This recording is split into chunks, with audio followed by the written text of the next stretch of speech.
15번째 시간입니다. Two Tracks, 하나님의 때와 약속, 하나님의 때와 약속이라는 제목으로 우리 같이 내용을 나누도록 하겠습니다. 엘리사의 이야기를 지금까지 쭉 계속 달려왔습니다. 엘리사가 행한 기적은 총 16가지입니다. 그런데 내용과 주제별로 묶어 보면은 총 7가지로 나뉠 수 있다고 했습니다. 정말로 진기하고 말도 안 되고 놀라운 일들이 많이 일어났습니다. 절망과 깊은 수렁과도 같은 어두운 밤인 이 북이스라엘은 그야말로 멸망의 카운트다운으로 향하고 있었습니다. 이스라엘을 선택하신 하나님은요, 그들을 정말로 사랑하셨습니다. 진심으로 사랑하셨어요. 멸망과 파괴의 길로 가는 이 북이스라엘을 향해서 하나님의 놀라운 기적과 이적을 정말로 엘리사를 통해서 마음껏 펼쳐주셨습니다. 그들을 깨우기 위해서 큰 나팔수가 나팔을 울리시 꽝꽝 울려 퍼듯이 그런 역할을 해주셨습니다. 여러분, 이렇게 기적을 많이 일어날 때 이 기적에 대한 우리의 올바른 태도 무엇일까? 일반적으로 이렇게 3가지로 나뉠 수 있습니다. 기적을 대할 때 일반적인 3가지 반응이 뭐냐면, 너무나도 기적이 많이 일어나니까 이제는 기적 무감증에 빠져서 so what? 그래서 뭐 어쩔 건데? 이렇게 돼버리는 경우입니다. 혹은 이제 기적을 봤을 때 기적 자체만을 즐기는 것입니다. 커피, 고급스러운 디저트, 에너지 드링크를 먹듯이 나에게 신선한 자극을 주는 기적이면 거기에 내 마음이 계속 동하는 것입니다. 기적에만 동하는 것이 오 기적, 오 기적, 오 기적 이렇게요. 그런데 하나님의 기적에 대한 이런 반응은 결코 옳지가 않습니다. 기적이 펼쳐질 때 기적을 행하시는 분에게 집중하고 그분이 왜 이렇게까지 하시나 진지하게 멈춰서서요, 한 분 하나님께 집중하는 것이 기적에 대한 올바른 성경적인 반응입니다. 하나님은 그것을 원하시는 거예요. 얼마 전에요, 제가 아는 선교사님이 네팔에서 지금 사역 중에요, 귀머거리 환자가 하나님을 예배하는 가운데 귀가 열렸습니다. 얼마나 신이 났겠습니까? 그렇죠? 근데 그 사람이요, 그 기적, 귀가 먹었다가 띄어진 것, 그것에만 집중하지 않고 끝까지 하나님을 찬양하고 깊은 예배까지 나아가는데 그 모습이 계속 되어 있는 거예요. 하나님은 그것을 바라는 것이죠. 그렇죠? 너무나도 감사하더라고요. 오늘 본문은요, 이제 엘리사의 사역이 이제 거의 막바지에 갔을 때 벌어졌던 일입니다. 그 일을 여러분과 함께 나누고 싶습니다. 무엇을 말하냐면 이 본문은 하나님의 때에 섭리적 돌보심이 있다는 것입니다. 하나님의 때에 섭리적 돌보심이 있다. 여러분, 한번 이렇게 본문에 이제 앞으로 돌아가세요. 지금 열왕기하 8장을 보고 있는데 열왕기하 4장에 나타났던 수넴 여인을 기억할 겁니다. 수넴 여인. 이 여인은요, 엘리사 선생님을 너무나도 지극정성 모셨던 여인입니다. 엘리사 선생님이 수넴 지역 근처로 올 때 음식을 대접하기도 했고, 이따금씩 자주 이렇게 왕래하니까 아예 집까지 만들어서 그분이 마음껏 쉬실 수 있도록 그렇게 자비를 베풀어 주셨습니다. 이 여인에게 한 가지 안타까운 것은 불임이었습니다. 엘리사는 하나님께 간구하여서 이 여인에게 귀한 아들을 얻도록 이렇게 기도했고 선언했습니다. 정말로 그 아들을 얻었습니다. 이 아들을 얻은 그 여인과 가족들이 너무나도 신나요. 행복한 거예요. 하루는 이제 이 아들이 소년이 되었을 때 땡볕에서 머리가 아프다고 해서 그만 죽어버리고 말았습니다. 여차저차 이 여인은 엘리사 선생님에게 부탁을 했죠. 그리고 엘리사 선생님은 그 죽은 아들과 독대하면서 문을 걸어뒀고 기도를 통해서 생명의 숨결을 다시금 얻도록 했습니다. 하나님께서 살려주신 것입니다. 생명을 주시고 생명을 불어넣으시는 이 하나님을 경험한 것입니다. 평생에 걸쳐 이 여인과 그 자녀와 그 남편분은 얼마나 감사한 일이겠고 충격적인 일일까. 그래서 그때 나왔던 것은 마일스톤, 그의 인생이 정말로 큰 마일스톤이었다라고 했습니다. 시간이 지난 후에 엘리사 선생님은 이 수넴 여인을 만나게 되었습니다. 그리고 한 가지 명령을 합니다. 1절입니다. 부인은 가족을 데리고 이곳을 떠나서 가족이 몸붙여 살만한 곳으로 가서 지내시오. 주님께서 기근을 명하셨기 때문에 이 땅에 7년 동안 기근이 들 것이오. 그리고 그 여인이요, 이 말씀을 받자마자 그 말에 순종하여서 온 가족이 함께 7년 동안 블레셋 지역으로 타향살이로 떠납니다. 여기서 의아한 점이 있죠. 하나님께서 기근을 불렀다는 표현입니다. 하나님께서는 기근을 왜 부르실까요? 이 어마어마한 이 징벌과도 같은 이 기근을 왜 나타나게 하시는 걸까, 하나님은? 다시 한번 이 시대의 당시 상황을 깊이 이해해야 됩니다. 이스라엘 백성들의 초기를 한번 살펴보십시다. 이스라엘 백성들을요, 이집트 노예 생활에서 구출하여 주셨고 약속의 땅 가나안 땅에 정착시켜 주셨습니다. 하나님은요, 그들에게 다윗 왕을 선물로 주셨습니다. 다윗 뒤에 이어서 솔로몬 왕이 되었고, 그 후에는 솔로몬 이후에는 르호보암이 왕이 그 뒤를 이었습니다. 그런데 이 르호보암이라는 왕은 선한 왕이 아니었습니다. 강팍한 지배자였어요. 그리고 얼마 지나지 않자 이제 반역이 일어나기 시작한 것입니다. 그래서 12지파로 이루어진 이스라엘이 10개의 지파, 북부 지파를 형성해서 자신들의 왕국을 만들었고, 그것을 이스라엘, 북이스라엘이라고 불렀습니다. 그들을 대표하는 왕은 여로보암이었습니다. 르호보암 밑에 있었던 그 두 지파, 유다와 베냐민 지파는 그 남은 지역 두 지파를 합쳐서 남유다라고 불렀습니다. 이렇게 비록 너무나도 마음이 아프게 찢어진 이 분열을 겪었지만, 그러나 하나님은 북쪽의 이스라엘, 그 여로보암 왕에게도 그와 그의 후손들이 주님을 따르는 한 지속되는 그 왕국을 주시겠다고 약속해 주셨습니다. 그런데 놀랍게도요, 이 여로보암 왕은 거의 통치를 시작할 때부터 주님을 떠나서 우상 숭배로 돌아서기 시작했습니다. 이스라엘은요, 무신론적인 사회가 아니라 이제 배교한 사회가 되어버렸습니다. 이 무대가요, 엘리야, 엘리사 선지자가 활동했던 환경입니다. 바알 숭배로 가득한 배교한 사회. 바알 숭배는요, 본질적으로 번식의 종교였습니다. 의식적인 매춘 행위와 각종 종교 행사를 막 하면서 농작물과 가축을 축복하도록 의도된 바알 숭배였습니다. 그 바알 숭배에는요, 도덕적인 기초가 결여되어 있기 때문에 부도덕과 타락을 견제할 수 있는 어떠한 해결책도 마련되지 못했습니다.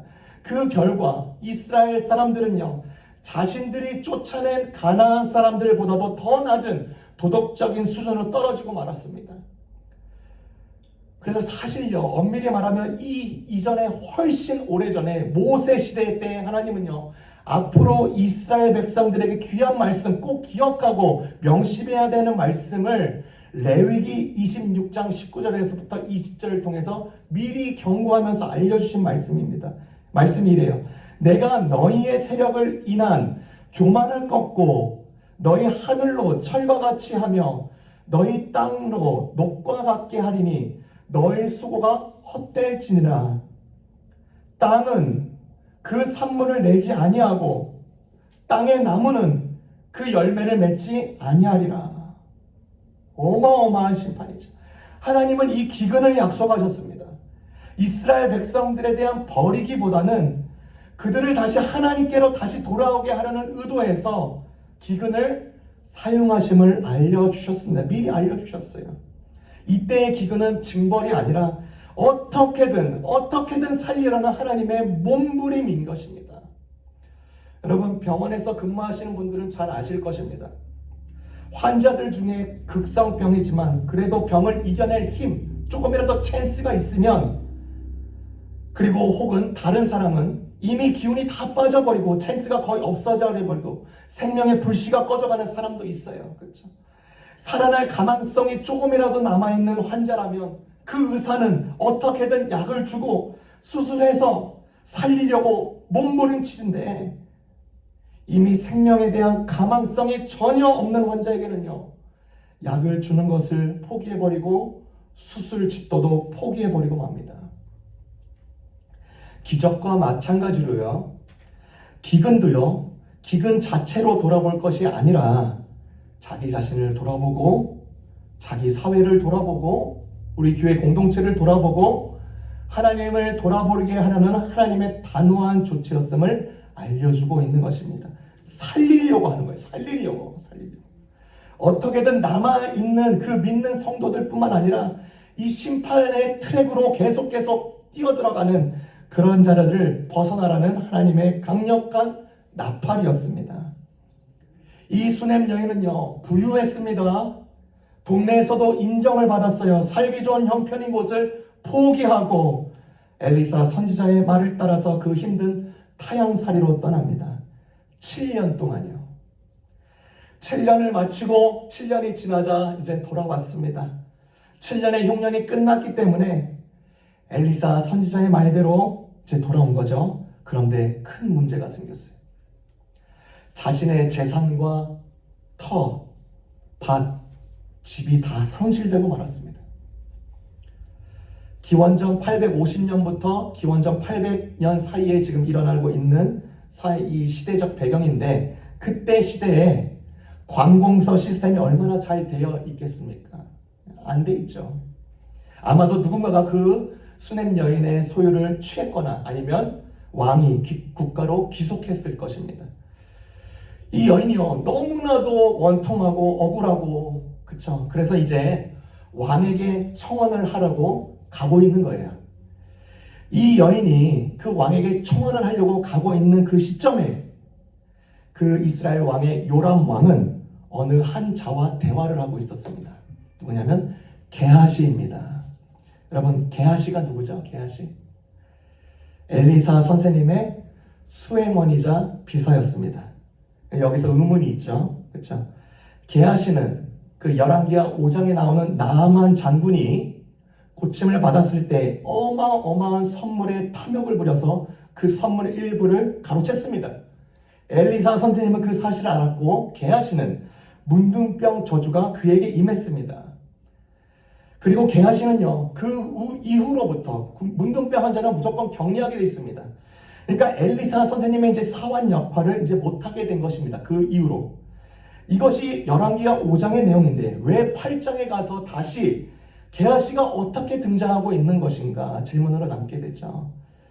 여러분, 열왕기하를 잘 볼 때요, 모든 성경이 그렇지만 연대기적 순서를, 그 시간적 순서를 따르는 부분이 있고 몇몇 부분은 이 시간적, 연대기적 순서를 따르지 않는 부분이 있습니다. 이 8장은요, 연대기적 순서를 따르지 않고 있는 것입니다. 즉, 연대기적으로 보자면 지금 이 열왕기하 8장은 열왕기하 4장에 나오는 수넴 여인의 이야기 뒤에 붙여지는 것이 정확한 것입니다. 그러므로 8장의 이 오늘 내용은 나아만 장군의 병을 고쳤던 그 일이 있기 전에 발생한 일로 생각을 하고 지금 보고 있어야 되는 것입니다.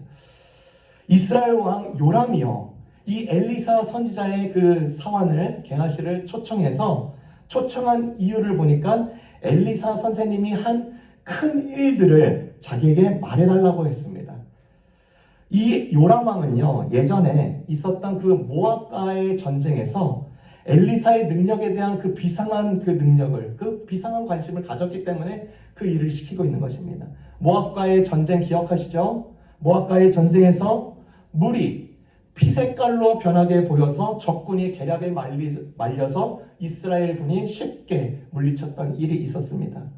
그러니까 이 요람 왕은 그 일 말고도 하나님의 큰 일 좀 나에게 말 좀 해줘라고 부탁을 하는 것입니다. 그래서 이 엘리사의 비서인 게하시는요, 이스라엘 왕 요람에게 수넴 여인에 대한 이야기를 해주고 있습니다. 아들을 얻게 되었습니다. 그리고 죽었는데요, 살리게 되었습니다. 그 이야기를 해주고 있어요. 그런데 그때예요. 이 왕에게 누가 왔냐면 그 수넴 여인이 자신의 재산권에 대한 청원을 하기 위해서 올라오고 있었습니다. 5절입니다. 5절. 게하시가 곧 엘리사가 죽은 자를 다시 살린 일을 왕에게 이야기할 때에 그 다시 살린 아이의 어머니가 자기 집과 전투를 위하여 왕에게 호소하는지라. 게하시가 이르되 내 주 왕이여, 이는 그 여인이요 저는 그의 아들이니 곧 엘리사가 다시 살린 자이니라 하니라. 왕과 이야기하고 있는 게하시가 대화 중에 있는데 북등 나타난 여인이 있는데 저 여인 어디서 많이 본 여인인데 했더니 자기가 알던 그 수냄 여인인 거예요. 자기도 엘리사 선생님을 수행하면서 같이 머물었고 음식도 나누었고 했던 그 여인이었습니다. 얼마나 반갑겠습니까? 그렇죠? 그리고 그 여인에 대한 이야기를 왕에게 하고 있을 때 그 시점에 그 여인이 눈앞에 나타나니까 너무나도 신기하고, 그리고 게하시는 이제 왕에게 그렇게 얘기하는 것이, 높으신 왕이요, 이 여인이 바로 제가 얘기하고 있는 그 여인입니다. 이 아이가 엘리사 선생님이 살려준 그 아들입니다. 절묘한 타이밍이 아닐 수 없습니다. 하나님의 세심한 배려의 은혜가 보이는 것 같지는 않지만 확연하게 드러나고 있는 것입니다. 이미 왕의 마음에 큰 감동이 일어난 것 같아요. 그래서 그 여인에게 사실인지 묻고, 여인이 사실대로 말하자 왕은요, 신하 한 사람을 이 여인에게 임명합니다. 그리고 이렇게 말을 하죠. 6절 하반절입니다. 이 여인의 재산을 모두 돌려주고 이 여인이 떠난 그날부터 지금까지 그 밭에서 난 소출을 모두 돌려주라. 이 수냄 여인은 집과 전토만 돌려달라는 민원사항만 올리려고 했는데, 왕은 이 수냄 여인이 떠난 지난 7년간의 부재 중에 소출까지도 돌려주라는 매우 파격적인 조치를 명령합니다. 그리고 그 일에 전담 요원까지 붙여줘요. 확실히 일 매듭쳐 라는 것입니다. 여러분, 하나님의 때의 은혜를 누리면요, 이처럼 너무나도 놀랍습니다. 하나님의 약속은요, 하나님의 때에 따라서 이루어집니다. 이렇게 투 트랙으로 이렇게 가는 것이에요. 기근을 만났을 때 타국에서 나그네 생활하면서 그 기간 동안에요, 하나님의 보호를 받았습니다. 힘든 타국 생활, 이민 생활이지만 그래도 생명을 부지하면서 살 수 있었습니다. 재앙 가운데서 은혜 가운데 살아남았습니다. 그러나 7년 뒤 귀국한 그녀의 생활은 또 다른 기근이 자기 앞에 덮치고 말았어요. 모든 것을 잃어버린 거예요. 자기의 전토, 자기의 재산권 다 잃어버렸습니다. 그러나 하나님은 게하시와 요람 왕의 대화의 때를 사용하시어 왕을 통해서 모든 것을 다 다시 얻도록 하셨습니다. 오히려 더 풍성하게 얻게 해 주셨습니다.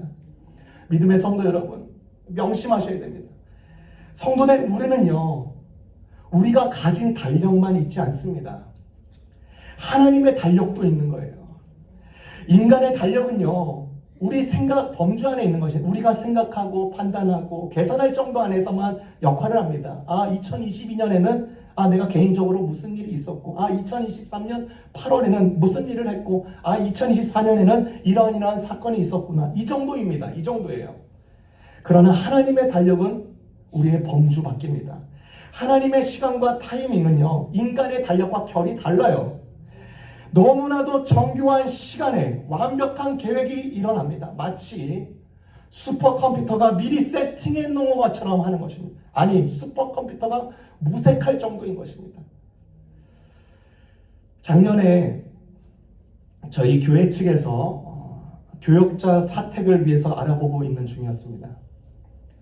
목회협력위원회에서 그 일을 주관하고 있었기 때문에 저는 관련 사항을 전혀 알지 못했어요. 지난 여름이었습니다. 제가 해영자매와 미팅 중에서 그냥 무심코 물어봤습니다. 요즘 부동산 시세가 어떤지, 그리고 학군이 어떤지, 그냥 일반적인 질문을 했습니다. 그것에 대해서 그냥 일반적인 답변을 듣고 있는데 그때 전화가 한 통이 와요. 어느 한 클라이언트가 자기가 급하게 한국에 이사를 가게 되었는데 집을 급하게 팔려야 된다고 하는 요청이었어요. 그 이야기를 듣고 해영자매는 저에게 그걸 해주는 거예요. 저는 그 순간을 아직도 잊지 못해요. 진지한 타이밍이라고 봤습니다. 그리고 제가 집에 돌아가서 그 집이 앞으로 사택이 맞다면 일처리가 되게끔 진행시켜달라고 기도했습니다. 그리고 참으로 놀랍게도요, 그때 해영자매가 연락 온 그 자가 매각한 집이 저희 교회 사택으로 선정이 되었습니다. 하나님의 놀라운 섭리적 돌보심이에요. 여러분, 다윗을 보세요. 사울 왕이 차기 왕으로 사울 왕을 대신해서 차기 왕으로 이제 선정되었음에도 불구하고 10년이 넘는 도망자의 생활로 접어듭니다. 왜 그렇습니까? 그 도망자의 생활하는 그 광야에서요, 그는 시냇가의 나무처럼 되어가고 있었습니다. 그리고 하나님이 보시기에 아주 정확하고 필요한 때에 그를 왕자에 앉히셨습니다. 그 광야에서 10년이 넘는 동안에 진짜 왕의 수업을 받는 특별 과외를 받았습니다. 별의별 인간들의 배신, 음모, 아픔, 정치, 알력 다 배웠습니다. 특히 아둘람 굴에서 눌리고 문제 많은 사람들과 생활하면서 사람들이 원하는, 그리고 사람들을 위하고 사랑하고 품어주는 그 일련의 과정을 배운 것입니다. 하나님의 섭리적 돌보심입니다. 하나님의 사람, 즉 성도들은요, 이 섭리적 돌보심과 무관한 사람이 아닌 것입니다. 우리 모두는요, 하나님의 때와 약속에 대한 이 투 트랙에서 확실한 증거를 얻고 살아가고 있는 것입니다. 며칠 전에 어느 인터뷰를 봤습니다. 탤런트 박광현 씨가 나눈 인터뷰입니다. 그가 이제 결혼하기 전에 이제 결혼 준비를 앞두고 있었어요. 그리고 이제 사람들에게 이제 소식을 전한 거죠. 근데 그 박광현 씨의 친한 형이, 아는 형이 이제 그 동생이 이제 결혼한다 그러니까 특이한 제안을 했다고 합니다. 이 그 특이한 그 제안을 했던 이 형은요, 사업에서 크게 성공한 형이어가지고 부유한 자라고 했답니다. 이 형의 제안이 무엇이었냐면, 야, 너 결혼한다고 들었는데 내가 결혼 선물을 좀 하고 싶다. 사실 너의 와이프에게 하나님을 선물하고 싶다. 그러는 거예요. 그러면서 덧붙여서 말하기를 이러는 것입니다. 너의 미래될 와이프가 결혼 전에 5일 동안 새벽 기도를 가면 1,000만 원을 주겠다.